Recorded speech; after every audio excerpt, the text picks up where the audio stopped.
Don't forget, it was the NSF that C4'd the statue in the first place. Ask me, I think the government did it. They want people to think the NSF are terrorists. I think the government made the plague on purpose to get rid of the population growth. Number one, in 1945, corporations paid 50% of federal taxes. Now they pay about 5%. Number two, in 1900, 90% of Americans were self-employed. Now it's about 2%. The entire executive branch is hand-picked. 19 of the last 23 U.S. presidents have been members of the Trilateral Commission. The Trilateral Commission is financed by the Rockefellers and the Rothschilds. Did you ever ask what it's for? The surveillance, the police, the shoot-on-sight laws. Is that freedom?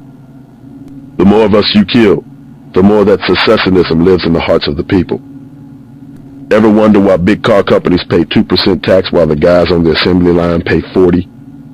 Corporations are so big you don't even know who you're working for. That's terror.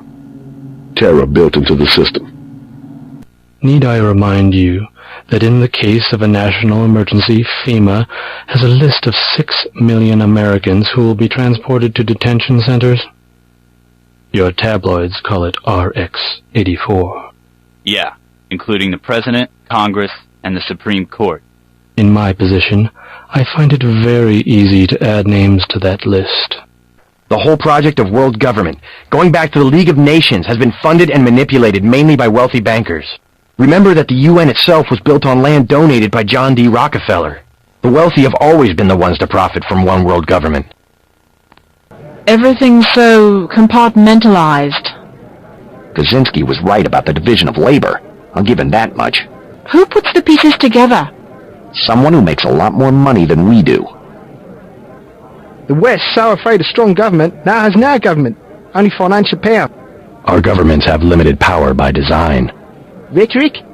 And you believe it? Don't you know where these slogans come from? Well-paid researchers. How do you say it? Think tanks? Funded by big businesses. What is that? A think tank? It's privately funded propaganda. The Trilateral Commission in the United States, for instance.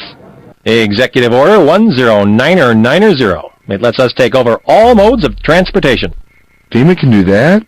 If the President declares an emergency, Executive Order 10995. We can take over the media. All of it? Any and all. Executive Order 10997. We can take command of natural resources. RX-84. What's that? One of the plans.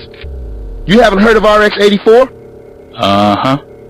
FEMA takes over the highways, police, airports, media, the armed forces. But they still report to the President, right? Not until the end of the emergency. That's for efficiency. Also, they have plans on the books to arrest 5 million Americans the day the emergency is declared. Terrorists? Immigrants mostly. But also anyone the FBI has been watching. People know the government has a vaccine. Riots everywhere. The same corporation that makes ambrosia also manufactures the virus. Quite convenient. They're infecting people on purpose, huh? Some people just don't understand the dangers of indiscriminate surveillance.